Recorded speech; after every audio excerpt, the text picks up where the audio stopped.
ሰላም ጤና ይስጥልን አድማጭ ተመልካቾቻችን የካቲት 8 2018 ዓ.ም ዕለታዊ መረጃዎችና ዘገባዎችን ይዤ መጥቻለሁ። በተከታታይ በተፈጸመ የድሮን ጥቃት ህጻናትን ጨምሮ በሲቪሊያን ላይ ጉዳት ደርሷል። እንደዚሁም ደግሞ የንብረትና የተቋማትም ውድመትና ኪሳራ መድረሱም ታውቋል። የፖሊስ ጣቢያ ሙሉ በሙሉ በቃጠሎ ወድሟል። እስረኞች አምልጠዋል። የጦር መሳሪያ ግምጃ ቤት ተሰብሯል። መከላከያ እንደዚሁ ከሁለት አቅጣጫ እንቅስቃሴ እያደረገ ነው። ለተከታታይ 8 ሰዓታት ያለማቋረጥ ውጊያ ተደርጓል። ፋኖ በአምስት አቅጣጫዎች በከፈተው ጥቃት ወሳኝ ስትራቴጂክ የምትባለው ከተማን ለሰዓታት ተቆጣጥሮ ቆይቷል።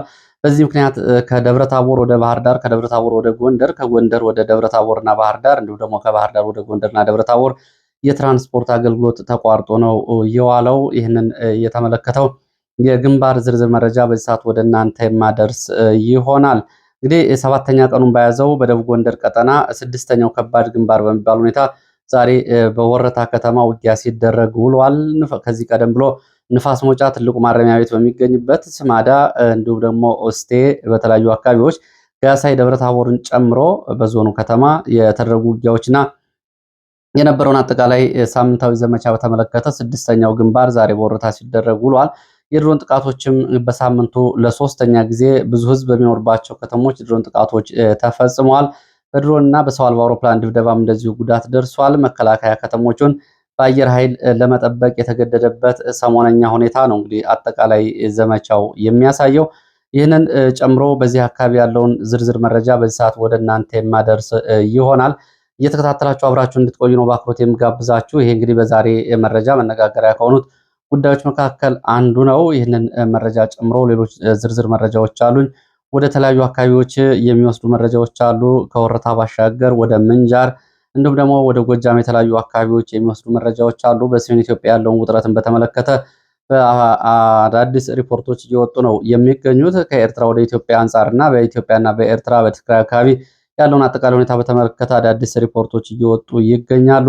እነዚህና ሌሎች ዝርዝር መረጃዎችን በሰዓት ወደ እናንተ የማደርስ ይሆናል። እናንተ እየተከታተላችሁ አብራችሁ እንድትቆዩ ነው በአክብሮት የምጋብዛችሁ። እንግዲህ በተለይ በደቡብ ጎንደር ቀጠና ከባለፈው የካቲት ጀምሮ መከላከያ ሰራዊቱ ወረዳዎችን፣ አካባቢዎችን ለቆ የአካባቢው የጸጥታ ኃይል ዞኑንና የወረዳ ከተሞችን እንዲሁም ደግሞ ቀጠናዎችን ይከላከላል ከፋኖ የሚል ግምገማ ከቀረበ በኋላ መከላከያ ለቆ መውጣቱ ይታወቃል። ይህንን ተከትሎ በደቡብ ጎንደር ከሚገኙ 21 የከተማና የወረዳ አስተዳደሮች መካከል ወደ 18 የሚሆኑት በፋኖ እጅ ይገኛሉ።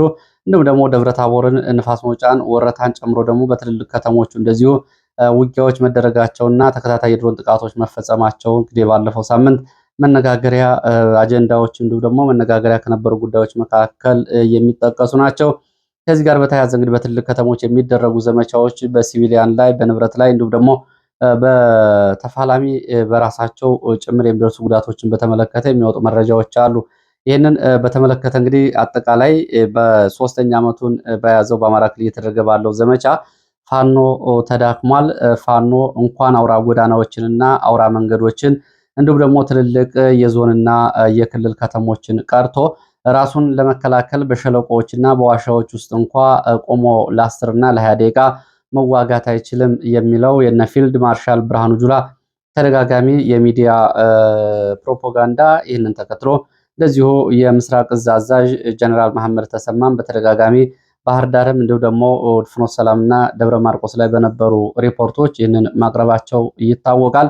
ይህንን ተከትሎ እንግዲህ የብልጽግና ባለስልጣናት መከላከያ ቢወጣ እኛ በራሳችን ጸጥታ አካባቢያችንን እንጠብቃለን፣ ፋኖ ከሚሊሻ አቅም በላይ አይደለም፣ ተበትኗል፣ እጅ ሰጥቷል የሚሉ ተደጋጋሚ ፕሮፓጋንዳዎችን ሲያደርጉ ነበረ።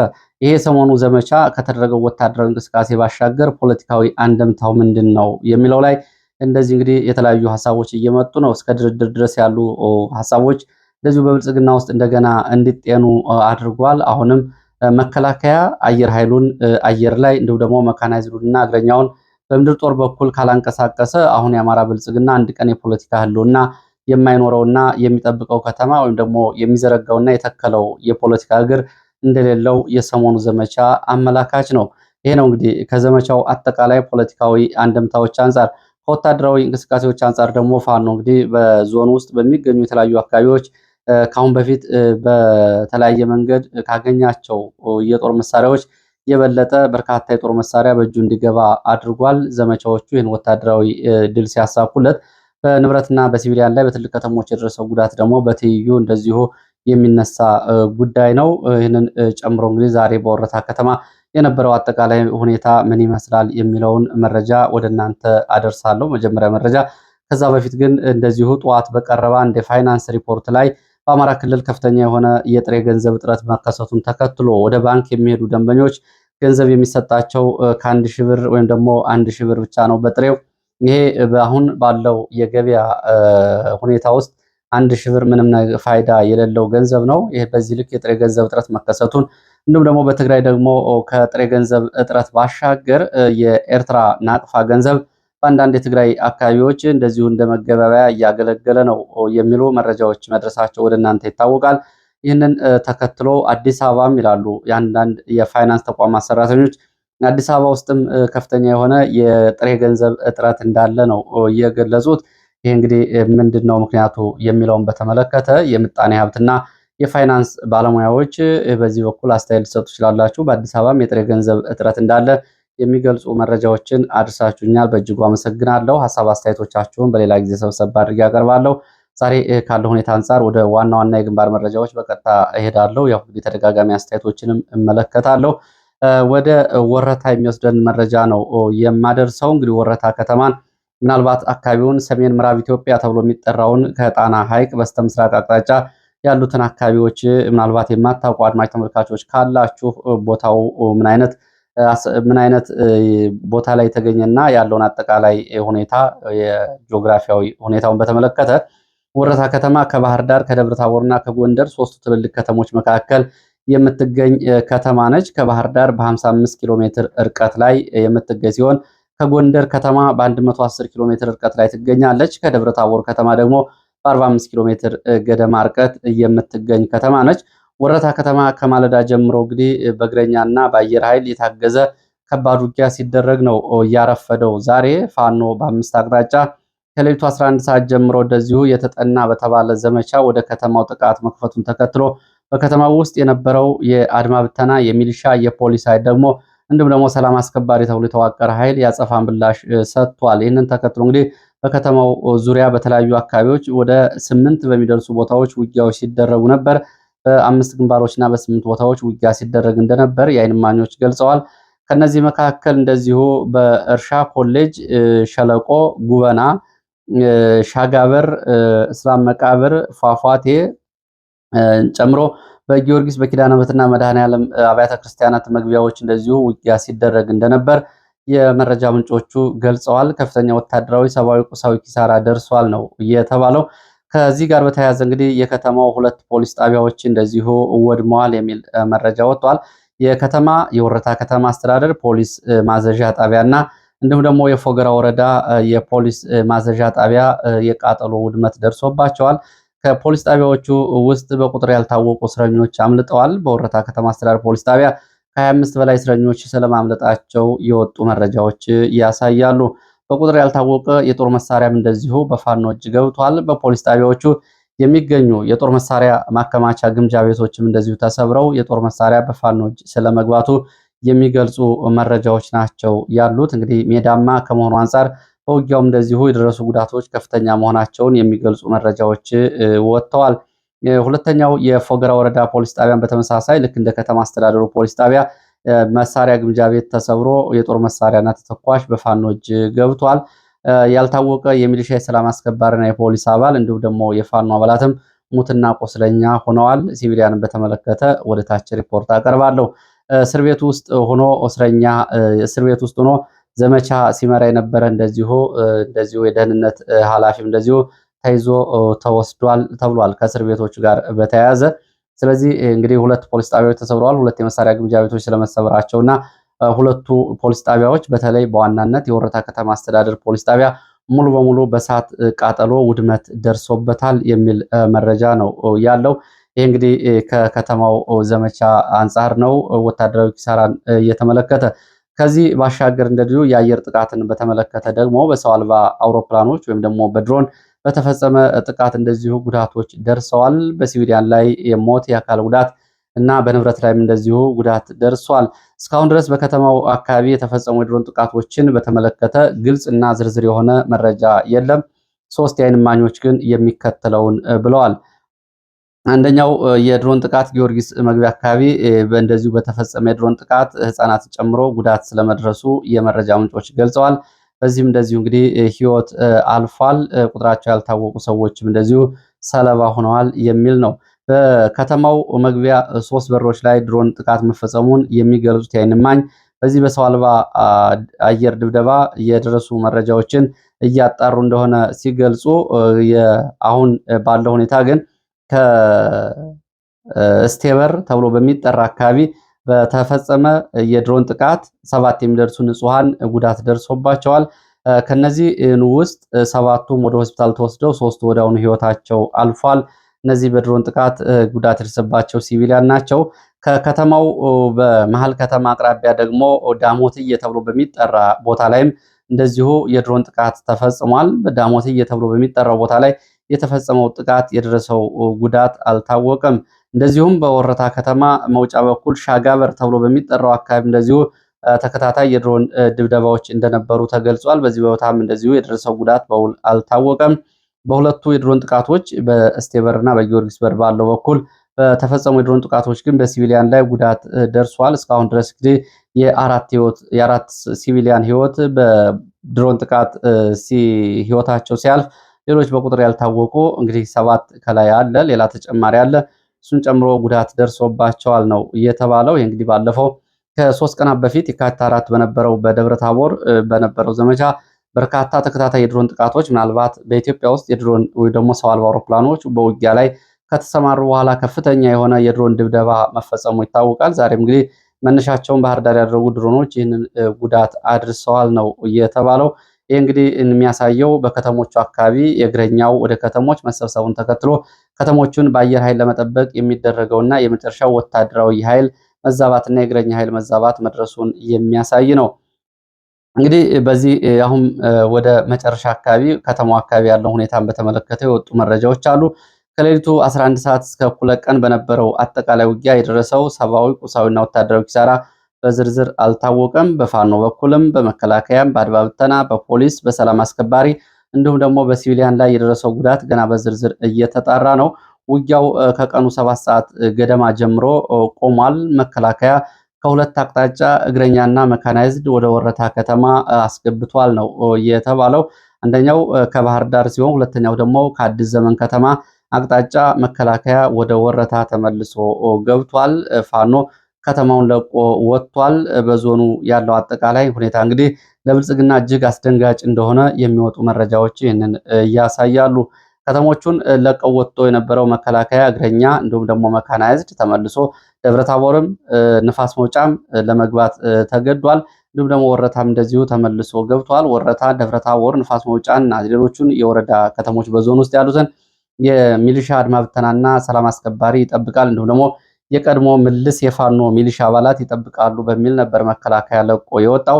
ወደ ንፋስ መውጫ ከተማ ከላሊበላ ከተማና ከጋሸና ከተማ የተንቀሳቀሰ መከላከያና አድማ ብተና ወደ ንፋስ መውጫ ከተማ ተመልሶ ሲገባ፣ ወደ ደብረ ታቦር ከተማ ደግሞ ከባህር ዳር እንግዲህ በሁለት ዙር በበርካታ ተሽካሪዎች የታጀበ መከላከያ የቡድን መሳሪያዎችን መካናይዝድ ኃይል ይዞ ተመልሶ መግባቱ ይታወቃል። ዛሬ ወረታም እንደዚሁ ከባህር ዳር እና ከአዲስ ዘመን ጎንደር አቅጣጫ ኃይል ስለመግባቱ ነው መረጃዎች የሚያሳዩት።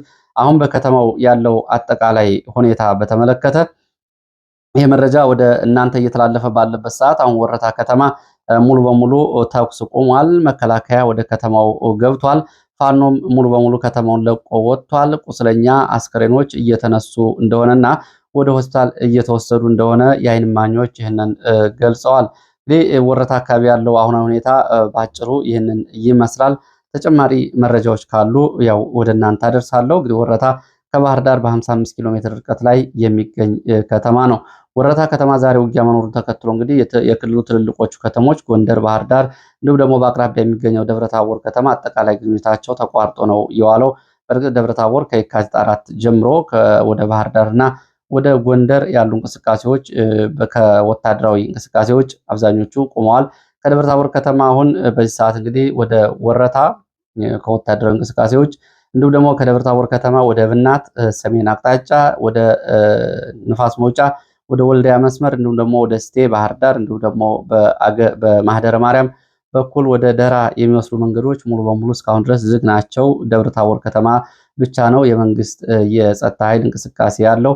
በደብረ ታቦርና በንፋስ መውጫ መካከል ወደ 75 ኪሎ ሜትር የሚዘልቀው መንገድ አሁንም በፋኖ እንደተያዘ ነው። እንግዲህ ሌሎቹን የወረዳና የገጠር ከተሞችን መልሶ ለመቆጣጠር በሚል በሚቀጥሉት አራት ቀናት እንደዚሁ ዘመቻ ይጀመራል የሚል ዝግጅት እየተደረገ እንደሆነ ከደብረ ታቦር ሲሰማ ነው የዛሬው ውጊያ በወረታ የተቀሰቀሰው። ወደ ሌሎች መረጃዎች ሲሄድ ወደ ምንጃር የሚወስደን መረጃ ነው የማስከትለው። በሸዋ ቀጠና ምንጃር ሸንኮራ ወረዳ በምንጃር ወረዳ በሶስት አቅጣጫ ፋኖን ከበባ ውስጥ ለማስገባት የተንቀሳቀሰ መከላከያ አድማ ብተና ፋኖ እና በመከላከያ በሚሊሻና በፋኖ መካከል እንደዚሁ ውጊያ ተደርጓል። በውጊያው ጉዳት መድረሱ ነው የተገለጸው። በዚህ በምንጃር ሸንኮራ ወረዳ ዶዶታ ስላሴ ተብሎ የሚጠራው አቅራቢያ በሌሊት የተንቀሳቀሰው የመከላከያ አድማ ብተናና ሚሊሻ እንደዚሁ በፋኖ በተሰጠ አጸፋ ምላሽ ወደኋላ ሲመለስ፣ በሌላ ግንባር ደግሞ ሸንኮራ ተብሎ በሚጠራው አካባቢ ለአራት ሰዓታት የቆየ እንደዚሁ ውጊያ ተደርጓል። በውጊያው የደረሰው ሰብአዊ፣ ቁሳዊ ጉዳት በዝርዝር አልታወቀም። ከዚህ ጋር በተያያዘ እንግዲህ የነፍስ ወከፍ መሳሪያዎች በፋኖ እጅ ስለመግባታቸው የሚገልጹ መረጃዎች ወጥተዋል። ዘጌት ብለው ምንጃር ሸንኮራ አካባቢ የነበረውን ውጊያ በተመለከተ የወጡ ሌሎች መረጃዎች አሉ። ውጊያ የተደረገባቸው አካባቢዎች ዋርካ፣ ዶታ፣ ቦሮ ተብሎ በሚጠሩ አካባቢዎች ውጊያ ተደርጓል። ለአራት ሰዓታት የዘለቀ ውጊያ። በዚህም በሚሊሻ በአድማ ብተና በመከላከያ ላይ እንደዚሁ ወደ 17 የሚደርሱ ጉዳት ደርሷል። 4 ክላሽንኮቭ ተተኳሽና ሌሎች ሎጂስቲክ በፋኖ እጅ ገብተዋል። በፋኖ በኩልም 2 ጉዳት እንዳለ የመረጃ ምንጮቹ ይህንን አድርሰዋል። እንግዲህ ይሄ አካባቢ ከሞጆና ከናዝሬት በቅርብ ርቀት በሚገኘው ሸዋ ምንጃር አካባቢ የወጣ ሪፖርት ነው። ወደ ጃዊ ቀጠና የሚወስደን መረጃ ላስከትል። በጃዊ ቀጠና እንደዚሁ በጃዊ ቀጠና ሰሞኑን ተከታታይ ዘመቻ ሲደረግ እንደነበር የወጡ መረጃዎች ያሳያሉ። የስልክ አገልግሎት በአብዛኛው የጃዊና የቋራ ኩታ ገጠም አካባቢዎች እንዲሁም ደግሞ የፓዊና መተከል አካባቢዎች የስልክ አገልግሎት ተቋርጦ ነው የሰነበተው። መነሻውን ከጃዊ አዊ ዞን ማለት ነው ከጃዊ ከተማ በማድረግ ወደ ገጠራማ አካባቢዎች ለኦፕሬሽን በሚል የተንቀሳቀሰው መከላከያ ከፋኖ እንደዚሁ ያጸፋ ምላሽ ተሰጥቶ ወታደራዊ ኪሳራ አስተናግዷል የሚሉ መረጃዎች ወጥተዋል። በዚህ በተለይ ባጉሳ ተብሎ የሚጠራ ተራራማ ቦታ ላይ በተደረገ ውጊያ በቁጥር ያልታወቀ ወታደራዊ ኪሳራ ደርሷል። በትይዩ አካባቢ ወደ መተከል ፓዊ መንደር 21 ተብሎ የሚጠራው አካባቢ ባለፈው በካምፕ ላይ በተፈጸመው ጥቃትም እንደዚሁ የደረሰው ጉዳት ከተጠቀሰው አሃዛዊ ቁጥር ከፍ ያለ እንደሆነ ጃዊ አካባቢ የወጡ መረጃዎች ያሳያሉ። በጃዊ እንግዲህ በተለይ ባጉሳና ማብሉክ ተብሎ በሚጠሩ 2 ቦታዎች ላይ በነበሩ ውጊያዎች በሄሊኮፕተር ጭምር ቁስለኞች ስለመነሳታቸው የዓይን እማኞች ገልጸዋል። ምናልባት በዚህ ዘመቻ ከፍተኛ የሆኑ ወታደራዊ አዛዦች የአካል ጉዳት ሳይደርስባቸው አልቀረም። ሄሊኮፕተሮች ወደ ግንባር ተልከው በአስቸኳይ ቁስለኞች እንዲያነሱ የሚደረጉት ወታደራዊ አዛዦች በውጊያ ላይ ጉዳት ሲደርስባቸው ነው። ይሄ የተለመደ ስምሪት ነው። ከዚህ አንጻር እንግዲህ በሄሊኮፕተር ቁስለኞች መነሳታቸው ጋር በተያያዘ ምናልባት ከሻለቃ በላይና በኮሎኔል በላይ ማዕረግ ያላቸው ወታደራዊ አዛዦች ጉዳት አስተናግደው ሊሆን ይችላል ነው የተባለው። ሰሞኑ እንግዲህ በዚህ በጃዊ ከተማ እና በጃዊ ቀጠናዎች የነበረውን ዘመቻ በተመለከተ ለግዳጅ ወጥቶ የነበረው መከላከያ አድማ ብተናና ሚሊሻ ወደ ፈንድቃ ከተማ ተመልሶ ገብቷል። የስልክ አገልግሎት ተቋርጦባቸው በነበሩ አካባቢዎችም የስልክ አገልግሎት ተመልሶ ተጀምሯል የሚል ወይም ደግሞ የስልክ አገልግሎትና የዳታ አገልግሎት ተለቋል የሚል መረጃ ነው ያለው። ይሄ እንግዲህ ከፓዊ እስከ ጃዊ እንዲሁም ደግሞ ቋራ ድረስ ባለው ቀጠና ያለውን ሁኔታ ነው። ሌላው ወደ ምዕራብ ጎጃም ስንሄድ ወደ ምዕራብ ጎጃም ደጋዳሞት እና ቋሪት ቀጠና እንደዚሁ ዘመቻዎች እየተደረጉ መሆናቸውን የሚገልጹ መረጃዎች አሉ። ዛሬ ከወጡ መረጃዎች መካከል በቋሪትና በደጋዳሞት አዋሳኝ ባሉ የገጠራማ አካባቢዎች ወይበኝ ተብሎ በሚጠራ አካባቢ ከማለዳ ጀምሮ ወታደራዊ ዘመቻ አሰሳ፣ የእግረኛ ስምሪት መኖሩ ነው የታወቀው። አልፎ አልፎ የተኩስ ድምፅ ይሰማል ያሉት የመረጃ ምንጮች በተለይ ረፋድ 4 ሰዓት አካባቢ በአካባቢው የተኩስ ድምፅ ይሰማ ነበር ብለዋል። በተኩስ ድምፁ እንግዲህ የደረሰ ጉዳት ይኖር አይኖር የታወቀ ነገር የለም። አሁንም ግን ከቋሪት እና ከደጋዳሞት ሁለቱን አዋሳኝ በሆኑ አካባቢዎች ስምሪትና ወታደራዊ እንቅስቃሴ አለ። ከገበዘ ማርያም እና ከደጋዳሞት እንዲሁም ደግሞ ከፍኖተ ሰላም አቅጣጫ ወደ አካባቢው መከላከያ ስለመንቀሳቀሱ ሲገለጽ፣ በትናንትናው ዕለትም በደንበጫ ወደ ብር ሸለቆ ባሉ ዋድ የጨረቃና እርግብ ተብለው የሚጠሩ አካባቢዎች ወታደራዊ ስምሪቶች መኖራቸውን መረጃዎች ገልጸዋል። ወደ ሰሜን ኢትዮጵያ የሚወስድን መረጃ ላስከትል። በሰሜን ኢትዮጵያ ካሉት አጠቃላይ ውጥረቶች መካከል እንግዲህ በተለይ አሁን የሶስትዮሽ እየተባለ የሚጠራው ውጥረት ነው በህወሓትና በፌዴራል መንግስቱ መካከል፣ እንዲሁም ደግሞ በኤርትራና በኢትዮጵያ መካከል ያለው ውጥረት ነው። በዚህ ቀጠና ያሉ አዳዲስ ወታደራዊ እንቅስቃሴዎችን በተመለከተ የወጡ መረጃዎች አፍሪካ ሪፖርት የተባለ መረጃ አቅራቢ የሚዲያ በኢትዮጵያ መከላከያ ሰራዊት ከፍተኛ ወታደራዊ አዛዥ አገኘሁት ባለው መረጃ መሰረት በሰሜን ኢትዮጵያ በተለይ የኤርትራ ኃይል ወደ ኢትዮጵያ ስለመግባቱ ወታደራዊ አዛዡን በመጥቀስ እንዲሁም ደግሞ ዋቢ በማድረግ ዘግቧል። በዚህም የኤርትራ ጦር ወደ ኢትዮጵያ ትግራይ ክልል በእግረኛና ሜካናይዝድ መግባቱን እንዲሁም ደግሞ ከዚህ አልፎ ቦታዎችን መያዙንና ካምፖች መመስረቱን የሚገልጽ ዘገባ ነው ይዞ የወጣው። በሁለት አቅጣጫዎች ኃይል መግባቱንም እንደዚሁ ይገልጻል። የተያዙ ካምፖች ስለመኖራቸውም እንደዚሁ ይህንን አያይዞ ገልጿል። በዚህ በዘገባው እንግዲህ ተጨማሪ መረጃዎችም እንደዚሁ እየወጡ ነው የሚገኙት። በዛላምበሳ እስከ ዝባንሃሳ፣ ሲቪያ፣ በራማ አድዋ በኩል ባድመ እስከ ማይከሊህ ድረስ ባሉ አካባቢዎች አዲስ የኤርትራ ሰራዊት እንቅስቃሴ መኖሩን የሚገልጸው መረጃው ከኤርትራ በኩልም ሆነ ከኢትዮጵያ በኩል ስለዚህ መረጃ እስካሁን ድረስ የተሰጠ ማብራሪያ የለም። ቀደም ብሎ በኢትዮጵያ የውጭ ጉዳይ ሚኒስቴር በኩል የተሰጠው መግለጫ ይታወቃል። ይህም ኤርትራ ወደ ኢትዮጵያ በመግባት ሉዓላዊ መሬት ይዛለች፣ እንዲሁም ደግሞ በስም ካልተጠቀሱ ሚሊሻ ቡድኖች ጋር እንደዚሁ ወታደራዊ ጥምረት ፈጥራ በኢትዮጵያ ሉዓላዊ ግዛት ላይ እንደዚሁ ይህን እያደረገች ነው የሚል የውጭ ጉዳይ ሚኒስቴር መግለጫ መውጣቱ ይታወቃል። ባለፈው ጥር 30 ይህንን ተከትሎ በኤርትራ በኩል የተሰጠው ምላሽም ይታወቃል። በዚህ ጉዳይ ላይ ጊዜ አናጠፋም፣ ከዚህ መግለጫ ጀርባ ያለውን ጉዳይ እንረዳዋለን የሚል ምላሽ መሰጠቱ ይታወቃል።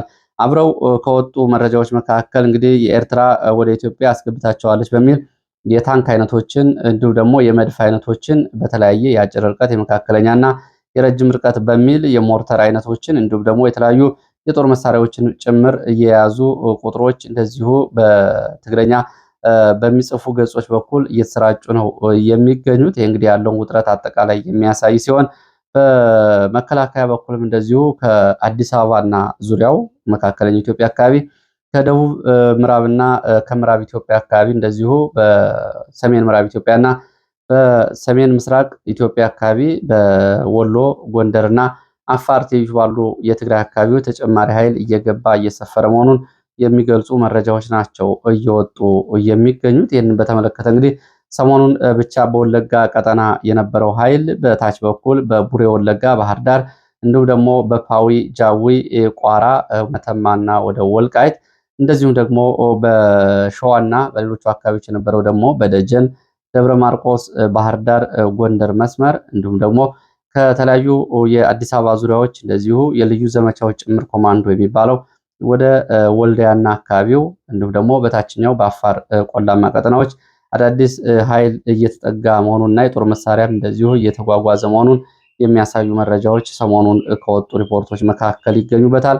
ከዚህ ጋር በተያያዘ በተለይ በትግራይ ዘመቻ ይደረጋል በሚል የህወሓትን በተጠንቀቅ እንደዚሁ ህዝባዊ ጥሪዎችን እያደረገ ነው የሚገኘው። ህወሓትን በትግል ለመታገል የሚንቀሳቀሰው የታጣቂ ኃይልም እንደዚሁ ከነዚህ ዘመቻዎች ጋር ቀድሞ ቦታዎችን ለመያዝ የሎጂስቲክ ድጋፍ እየተደረገለት እንቅስቃሴ እያደረገ መሆኑን የሚገልጹ መረጃዎች ወጥተዋል። ለዚህ ሰዓት እንግዲህ ያስኳቸው የሀገር ውስጥ መረጃዎች እነዚህን ነው የመስሉት።